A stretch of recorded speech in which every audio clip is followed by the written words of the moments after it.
So, with the iPhone things now, you actually get your finger and you can make that your passcode. And this is going to sound like a really first world problem here, but I have my index finger set for my computer's, password. And apparently, I guess all your fingerprints are different. You can't use any other fingerprint, and I'm not going to spend the time to add all the other fingerprints. But, shout out to them for actually knowing the difference. I don't know how they do that and the technology to read it that quick. With iPhones, when the iPhone 5 came out and you could add your fingerprint, there wasn't a person out there who wasn't doing it. And then there's always that one guy who was like, hey, you're just giving Apple your fingerprint, right? And then everyone just stopped doing it. So it was just kind of a big process of like, oh my God, is this what I'm trusting now? And all that kind of stuff. And, hey, that's how things go. And just like how this episode is just going to keep going, regardless of what goes down in life.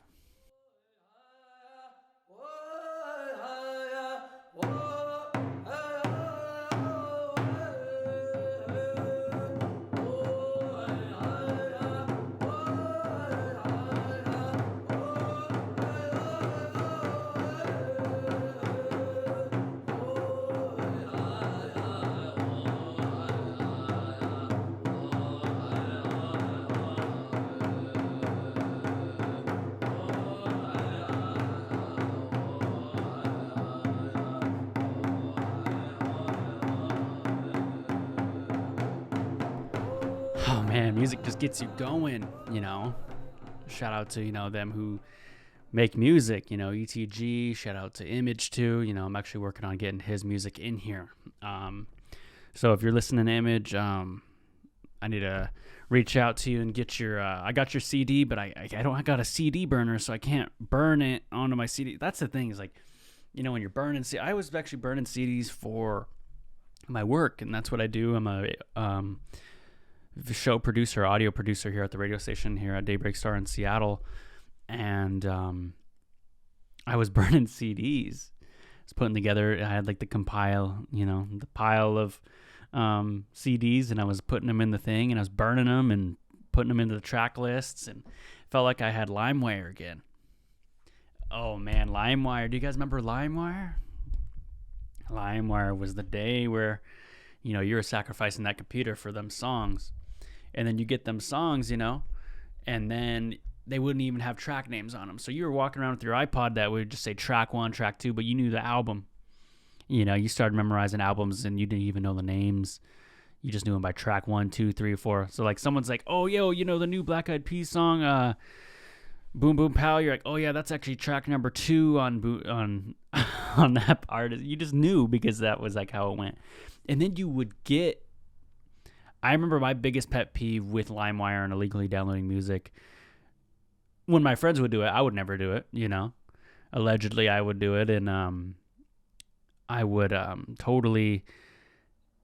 really be upset when I wouldn't get when they would do it for me and I wouldn't have the framework on it.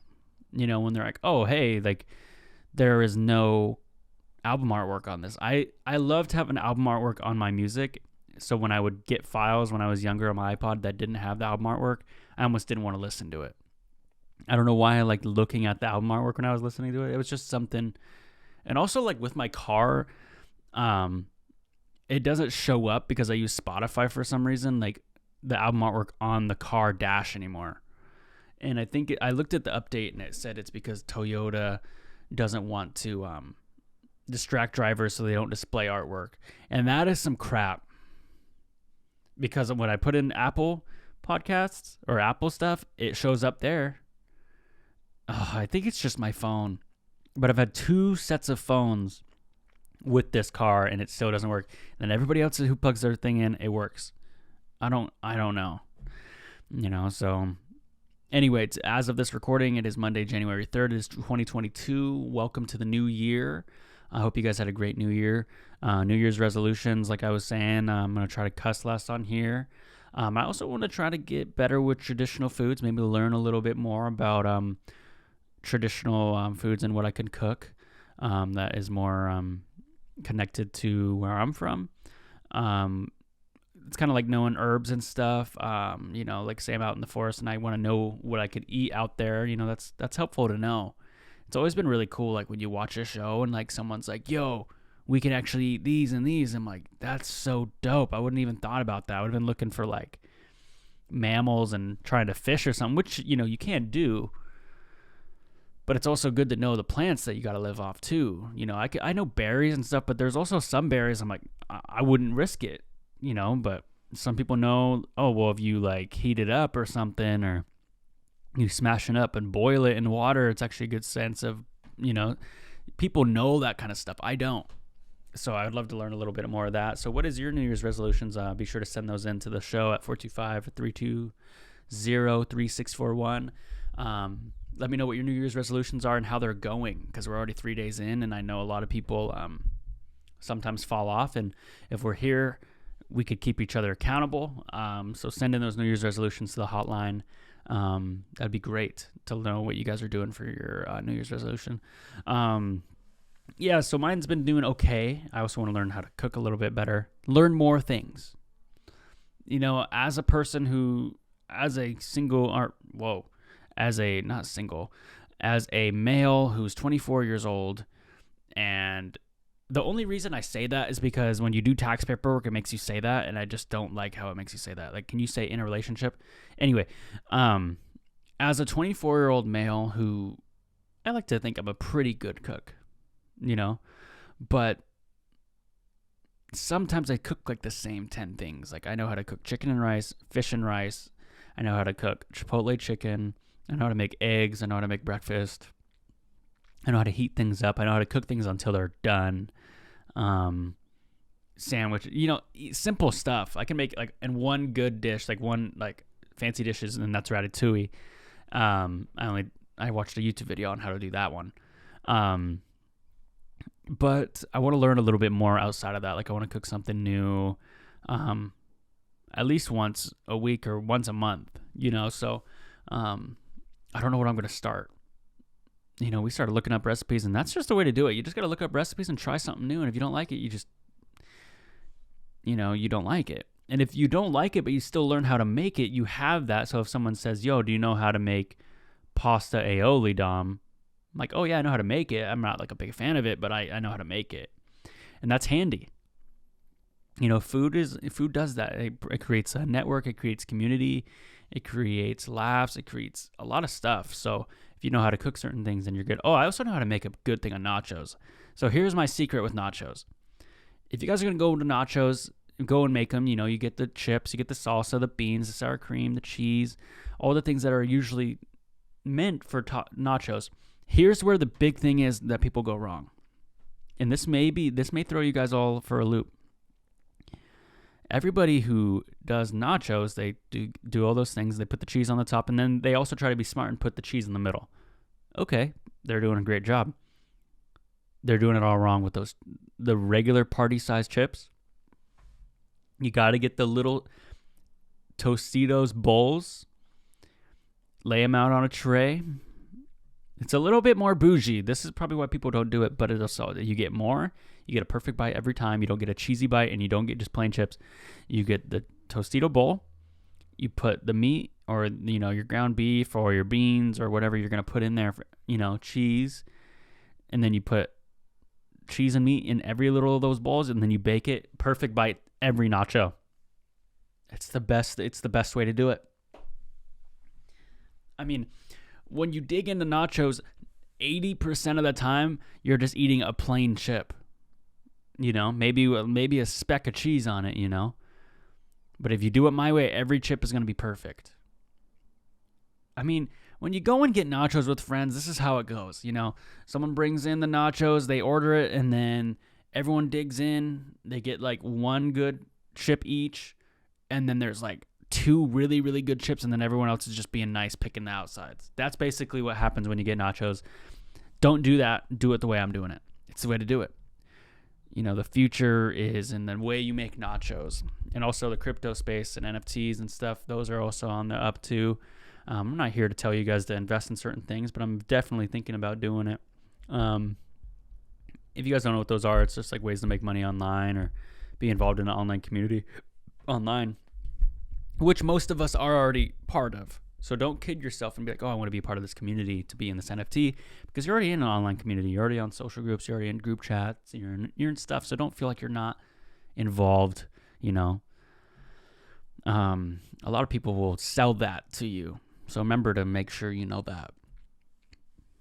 And today my girlfriend actually comes back from Hawaii. She went over there for New Year's, and oh my God, you know, I stayed back. I, you know, took care of some stuff, but I got to go get her from the airport tonight. And man, does anybody know anybody who lives close to the airport? I feel like every time you go to the airport, it's just out of the way, no matter where you are. And I think that's on purpose. I think, you know, airports are out of the way. You know, like I think people who make them and set them up and say, hey, we're going to put it here, they purposely put it far away because you don't want it in the middle of, you can't have it in the middle of downtown. So I get it. But it's just like, no matter when you go to the airport, it's like busy. And there was a lot of people saying when COVID happened, like, oh, poor airlines, they're not getting any business. Dude, the airlines, dude. Oh, I'm not even supposed to be swearing. Oh, okay. So that was my token, you know, swear word you get like in PG-13 movies. Like you get like one scene where you get to say it. Dude, I'm just like, they make so much money, man. And I get it. Everybody hurt. You know, that's what really set me off. That's the difference right there, is that, okay, yes, the airlines were hit, and that sucks for the people who own them. I get it. It's businesses. But, dude, let's not act like the airlines were the worst ones that got hit here. You know, Delta Airlines, still a thing. United Airlines, I think, is still a thing. Think about all the people who lost, like, their actual jobs. And there is actually people who actually lost their jobs in airlines. You know, I'm not saying that. But, like, companies that went under, and people aren't saying that, you know, they're saying, oh, that's the way it goes. But as soon as it happens to the airlines, we got to be all cool to them. And shout out to the airlines, because they've gotten me places safely, and shout out to them. But still, if I'm going to make that shout out, I got to make that shout out to all the car companies that I've ever been in too. So I got to give a shout out to Toyota, and I got to give a shout out to Chevrolet. I got to, you know, if that's how we're going to do it. So yeah, that's just my thoughts on like airlines and stuff. And, you know, there's this cool thing, you know, when you go to parking lots, the cell phone lot, major key. Cell phone lots, I think when you go in there, it's just a different vibe. You know, you're waiting for someone to get there. You're having a good time. They're going to be there soon. You text them. I'm at the gate. All right, I'm about to leave. You do the loop, and then you're all there, and everything's good. You know, that's kind of the cycle. I used to really enjoy going to airports, to be honest with you. But as I got older, I kind of was just like, man, this is just like a thing you do now. And that kind of sounds depressing, but that's what happened. Like when you were 15 and you got your license, you're like, oh my God, this is so cool. Or you're like me and was like, oh my God, now this is like another big step of responsibility I don't want to do. I don't want to have a car. I can just have people pick me up. And then as soon as you get it, it changes. Like you just start loving it. It's like independence to have a car, you know? So if you're 15 or 14 and your parents are like, you're getting your license, and you're like, no, I don't want to do it, just do it. Because you're going to love it later. Because you know what happens? This is what's going to happen for all my young ones out there, my high schoolers. And this is like freshman, sophomore. I think that's the year you get your cars. What happens is you get your license, and then you know, after school, you can go do something. Hey, I'm going to go to the gym after work, or hey, I'm going to go to work after school, or after, you know, school, of course. And that's freedom. You know, if you want to stop at McDonald's before you go home, you can, if you have the money, or you want to go do something, you know, as long as you're home before the lights turn on, you're good. So if there's anyone on the cusp of getting a car, that's my 2 cents. And if you have a car already and you're like, hey, Dom, I already have the car. You're already just preaching. You're just talking to these kids. What about me? Dude, I don't need to, you know, you guys don't need to hear it. You guys already got the car. What do you want me to tell you? Like, if you got a kid out there, you know, make sure they're fed, you know, make sure their diapers change. You know, I'm telling you things you already should know, you know. But yeah, New Year's here was It was like record-breaking temperatures here in Washington. It was like 20 degrees. And I've been in like dry cold where I went to college. But, man, it was like dry, wet cold over here, man. We were standing in the Boom City stand selling fireworks. I wasn't really selling. I was just hanging out watching the playoff games with my cousin. But, man, it was getting so cold out there. I was standing next to this heater. He was like my best friend. You know, when you're cold, too, you just start befriending the heater, bro. You almost want to give the heater a hug if it would let you. You know, there's heaters out there that you start feeling like you're almost friends with at a certain point because of how much warmth they're giving you. I think about heaters sometimes when they're helping me out, heating me up. I'm like, man, what can I do for this? You know, what can I do for the heater? What you can do for the heater is turn it off when you leave, man. Because, you know, if you don't turn off the heater when you leave, it's like you're just heating up empty space. And basically, if you're heating up empty space with the heater while you're gone, the heater's just like, where'd they go? You know, you're abandoning that heater. You know, so don't do that. You know, there's a lot of things going on in the heater, you know, coils and heat and electricity. And, you know, it's really a thing you should not take for granted. Shout out to the Heat. Not the basketball team. You know, I'm not a big basketball Miami Heat fan, but I know some people who are. You know, they really like that team, and that's their deal. As for the NFL and the Seahawks, another, you know, kind of a sad year, a rainy year for them. Shout out to my cousin, you know, Dion. He makes these sweatshirts, Coastal Soul. He's always hooking up with the good sweatshirts and everything, so make sure to check those out.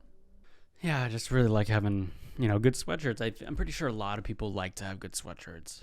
You know, it's just, especially in the Pacific Northwest, it's always good to have something good like that. So, you know, even if you're walking around the house and your house is a little chilly and, you know, your cousin or your auntie doesn't want to turn up the heat, you have a sweatshirt to wear, you know. So if you guys need anything, be sure to check out Dion at, you know, all the local events here on the Pacific Northwest near Tulalip. And tell him Dom sent you, you know. I love having nice clothes, man. I'm pretty sure a lot of people do too. And a lot of clean clothes. You know, I went to the laundromat, paid $7.50 for a washing load. Okay, and before everyone freaks out, it was like a four loads. So that's not a bad deal, but still, it still feels like it's ludicrous to me. Paying for laundry, just, oh man, I've been in, let me see, most of the places I lived with my mom, actually every place I lived with my mom, we had a laundry in. And then it wasn't until I started getting older that, like, oh, that's like a luxury. You know, you don't really realize that it is until you don't have it. But yeah, it definitely was something that I really So I had my flash on so I could see if I'm recording it and the flash wasn't working, so I had to make sure. Because that's always the worst when I'm sitting recording, I'm sitting here talking to you guys, and then it didn't even record anything. So now, you know, transitioning into video games is just something that I like to do. I don't know if you guys are video game players, and if you're not, this next 10 minutes probably isn't going to be for you, or next 5 minutes. But I've been playing Destiny 2 a lot, and I've noticed that this is what I've noticed with Destiny. Destiny is one of the grindy games, and what I mean by that is you can hop on Destiny and play, you know, Crucible or multiplayer against people and have a good time. You really can. But then there's like certain modes that aren't for that. There's certain modes that are called Trials of Osiris, which is basically like you go into the 3-on-3 and your light level matters in that. What that means is, like, if you've been playing all week and you got your good gear to play and have your good set on, then it matters. In other modes, it doesn't matter. So you can just hop on and have a good time. But this one is like rewarding the players who spend more time on the game. And I cannot stand light level advantages. I will say this with the most honesty and uttermost respect. If light level advantages weren't a thing in Trials of Osiris, I would be flawless every week. And you can look up my KD. It's not the prettiest KD. I know it's not. But when I go into Trials and I'm constantly at a constant disadvantage because I don't play as many hours, it just seems unfair. And I'm going to keep playing because I love the game. But to me, it just is so deflating when I know I made the better play and I lose because of light level advantages. And here's the thing. I know there's streamers out there who purposely lower their light level to play in trials and still do better than me. Props to those people. But for the average gamer, because I would like to say I'm pretty average, maybe slightly above average. I don't know. Maybe below average. I don't know. But the amount of hours I feel like I put in is still a lot. And I'm still not getting rewarded as much as I'd like. But the same thing goes for like casinos. Like they're saying the same thing. Oh, I put all this money in, I should win. It's not how it goes. So, but I'm just saying, man, I cannot stand that, man. I'll be just around the corner. So, I'm charging up the fusion. Point blank, I hit him. Not an instant kill. I don't get it, man. Oh, man. So, yeah, Destiny's a constant headache in my mind sometimes, but it's constantly something I love doing, just like how Madden is like that. I'll be playing Madden and, having a good day, just got off work, and then I was getting frustrated I was playing against Rob, and he was throwing it to this tight end, and it was frustrating me. And I don't know why it was so frustrating that he was making good plays. I should be like, oh, nice play. But I was like, oh, my God. Like, why are you throwing it to him? Obviously, because he's open. That's why he was throwing it to him. So, I don't know. And I bet you I do some cheese things like what I did in the first quarter. I literally ran it 3 plays in a row till 4th and 1 and then ran it and got 4th and 1 like 3 times. So I drained the whole first quarter, and I'm pretty sure that was pretty annoying too. But, yeah, dude, Madden is one of those things that really, really grinds my gears, So, other than video games, I got a rug in my room where I play video games, so that's nice. When I get off the couch and have my socks on, I can feel the rug, and that's pretty nice. Rugs are cool. It's like a piece of carpet that's like cut out, and then, it's there. I always wanted like an animal skin when I was younger. I don't know why. Like I wanted the bear, but then I was like, I don't know if I want that no more. I feel like I could get canceled if I have a bear rug now. It's just something I kind of think about sometimes, or if I have, I don't know, someone comes over, figures out I have a bear rug, they're like, oh, you're not a cool person. I don't know why, I'm not against anyone who actually has those things. That's awesome because I want one, but I feel like if I had one, people would get butthurt about it. And that's not their right because it's my rug or whatever, but I don't know if I'd want a bear one. It'd be cool to have like I don't know. Those rugs with the claws and the bear head remind me of? It's almost like a pillow pet. Yeah. Like people are like, oh, check out my rug with the bear's head and the claws. It's like, bro, that looks like a big pillow pet. Does anyone think that? No, that's just me. It could totally just be me, and I understand. I think some outrageous things sometimes, and oh no, I just did the complimenting self. No. Those people who are like, I'm a good person? Oh no. But that's what you said. You said, no, you said you're... Oh, don't you love that? You're talking to someone and they're like, oh, yeah, but I'm a really, really good person. Oh, man, you had to point it out. Or, oh, man, I don't know why. I don't know why that grinds my gears, too. Like, good people don't have to say they're good people. And if you're a good person and you're saying you're a good person, good for you. Maybe you got your stuff. Maybe you got your things right, and maybe that's what I need to work on. Like when I was in therapy, like working on like things that upset me, and maybe I don't need to let things like that upset me. I think sometimes I overthink certain things, and like when I was a kid, this is really going on the deep end. When I was a kid, I would like. Say like one of my friends wouldn't like a certain person, and I would go over there and hang out. I'd be like, oh my God, is this person going to hate me? And then I wouldn't hang out with either of them because I would be mad at the person who was like, oh, don't hang out with them. They're dumb. This is like on recess, like something really small. Like they're dumb. They I don't know. They stole my Jolly Rancher and they never gave it back. And then I go and hang out with them and I'm cool with them. They didn't do anything wrong to me. And then now they're mad. So then I'm like in this weird position where I'm overthinking and like not talking to either of them because of that. You know, I don't really know. I think that's kind of like an overthinker type thing or empath thing. And everybody has that ability, I think. But some people just shut it off. And I think sometimes it's harder for some people to shut off the empathy part. So now I'm just like, hey, if I don't want to do something, I'm not doing it. You know, someone wants to say, hey, come pick me up all the way out here. No. You know, unless it's someone who like would do the same thing for me and I have time, sure. But now I got to remember I'm on a schedule of what I'm doing. I got work, I got school, and then everything else. You know, I got work, I got school, I got a relationship, and then I have other relationships like my family and friends that also I care about. You know, not only just my romantic one with Gwenna, but other ones as well.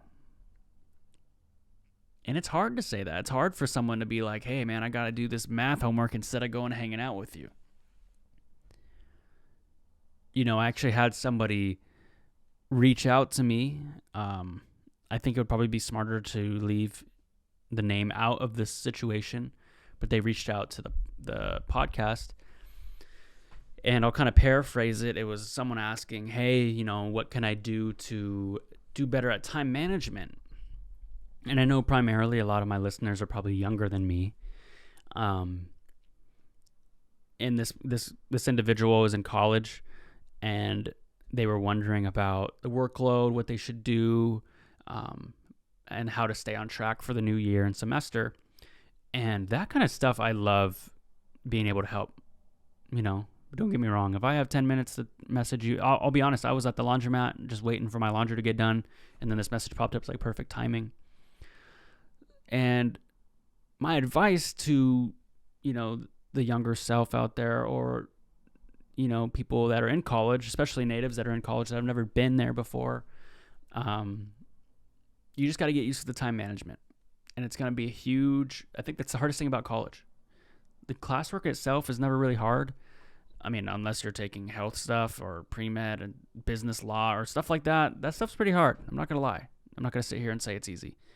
But time management is like the hardest thing of all of it. You know, it's hard to say, hey, I'm not going to go have a party night or, you know, go and do all that when I have this to do. Nobody wants to do that.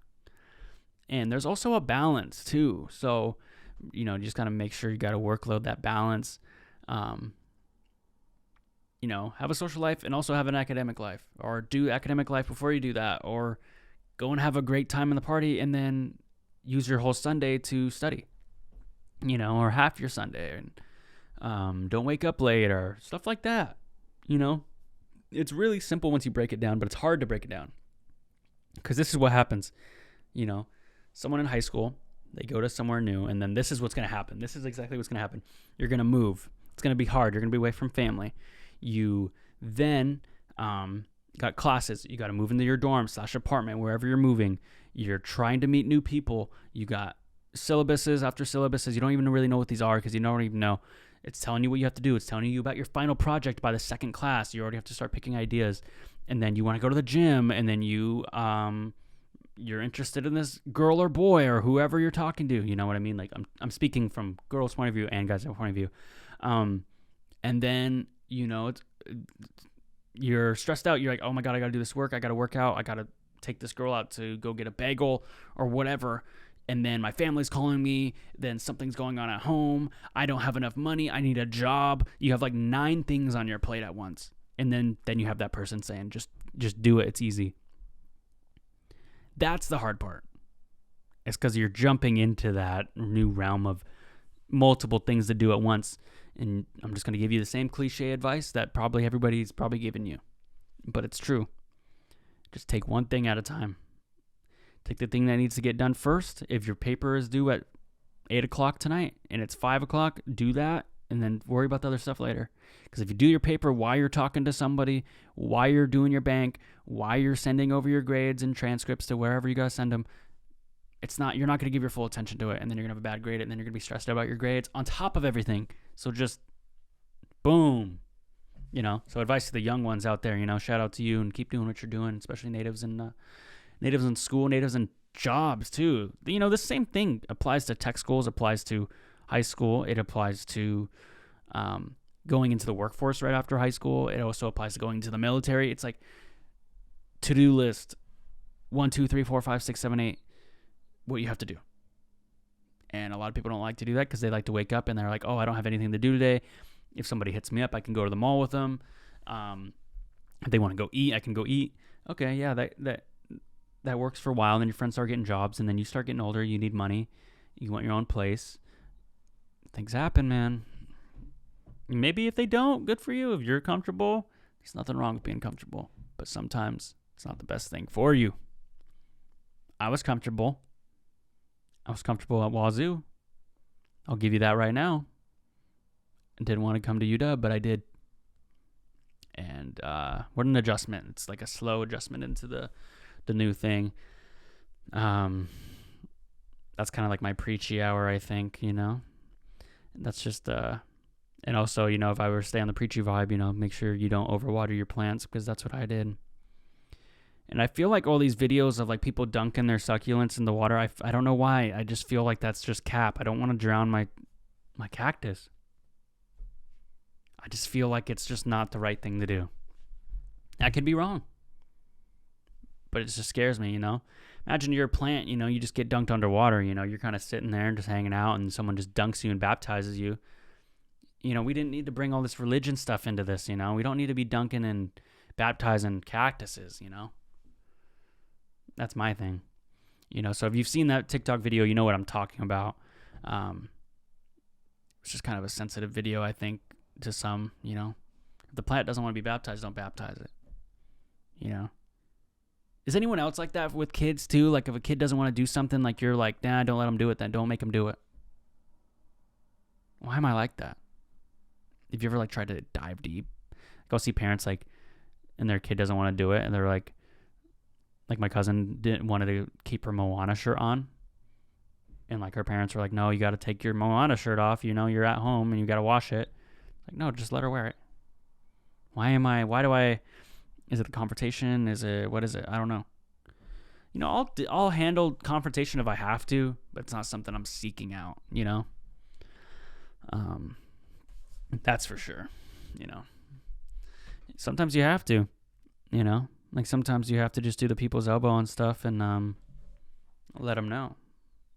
People's elbow with knowledge, and let them know what you're going through. And I used to love WWF, man, or WWE, WWF, all that stuff. I had like action figures. I would like do the moves on my little brother. And that's the thing, like WWE said never do the moves on anyone. And then that's almost telling me to go do that move on my little brother or my cousin. And also it happened to me as well. Like as the little cousin, it would happen to me too. I was also like the older cousin who was like smaller than everyone. So like even the little cousins would be like, well, I'm trying this one, And I'd be like, well, it's just the way it goes. If I'm going to be like this to my little brother, I got to be able to take it, Handle the choke slam on the trampoline. That's just what happens when you're on the trampoline. That was like a warfare, Kids get on a trampoline, it turns into like a cage match. You don't just go jump on the trampoline as a kid. You play games where you're pushing people off. You're jumping to the sky. You're tackling each other because it's a trampoline. You don't really feel it, and you feel like, oh my God, this doesn't even hurt, because you're jumping around. But you're getting exercise. You're grabbing people's legs, and someone gets, kneed in the jaw, and then they start crying, and then they come out, and then your parents say you got to get off the trampoline, and then, it's just that's kind of the cycle. But yeah, kids are different types of kids on trampolines, man. They'll jump right on you. They'll kick you. It's like street, how people say street rules when you play like street basketball? That's like as soon as you enter or jump on a trampoline, you're entering the ring. Oh yeah, let's go play on the trampoline. Everyone gets on the trampoline. What do you guys want to play? Let's play King of the Hill. Just like some game like that where you just got to hold the ball and you're just fighting everyone. That's basically what it is. or maybe that was just my childhood. I could be wrong. Maybe you guys had civilized jumping parties where you guys would just jump on the trampoline and wouldn't do anything like that, because it's not how it happened with me. And if you had a trampoline with a net, it was even worse. We had a trampoline with a net, and we would just throw each other into the net, and like somebody would get caught in the net and they'd be like, help, stuck. That's what happens on trampolines, man. They're ruthless, If you don't believe me, this is what I want you to do next time. Not in a weird, creepy way. Go out there, go out there and watch your kids jump on the trampoline when there's more than 3 of them on there. And I guarantee you they're just going to be throwing each other around. And that's why they're dangerous, You have one thing, you have one kid, they have a trampoline, they're going to be all right. They're just going to be jumping. Maybe 2, they'll behave. You get more than 2 kids on a trampoline, one of them's getting hurt. Someone's getting hurt. Or there's going to be a hole in it. It's going to happen. And then you got that trampoline pool combo right there. That's that's basically equivalent of the diving board, man. You're jumping from trampoline into the pool, the 3 feet pool. Man, you can't beat that. It's like a cheat code to these kids, man. But yeah, man, I'm so glad to be here on a little bit more of a consistent schedule. So what I'm going to be doing now, DJP will not be changing, but Patreon, I will be making an extra 20 minutes onto every episode, and it will be out a day early. So if you guys are going to be interested in that, I'll have all the details and all that coming up. It's not really here, but most of my episodes have been 40 minutes anyway. That's kind of like where I like to go. I'm going to start introducing a halftime to the show, which is going to be like ad space. Not like ads you can't skip either. It's probably going to be like what I did today when I said, shout out to Dion. Like, that's basically all it's going to be. Nothing's changing. In fact, we're actually just getting more. We're getting more and more. I'm super excited for that. But if I can give you guys one more joke before I go, or something else that's going on is, man, I don't even really know. And I don't want to sit here and give you guys a bull story. You see what I did there? I cut it off. Oh yeah, I've been really looking at this NFT project called Cryptodads. If you guys are into NFTs, you guys should go check out the Cryptodads. It's kind of like it's like crypto punks, but it's like the guys look like Bob's Burgers characters and their dads, and that's just I don't know. It's kind of interesting. I've been really looking at it, and it's just the art's really cool to me. So if you guys are interested in something, NFTs or something, go check that out, and then maybe you can let me know what you think. If there's any NFTs or cryptos or anything like that you guys are interested in, be sure to call into the show, 425-320-3641. Let me know which ones you guys like. I'd love to know. But anyways, thank you guys so much for being here today. And I hope you guys have a great one. Today is Monday, January 3rd, 6 o'clock p.m. PST. Have a great one. Hoi.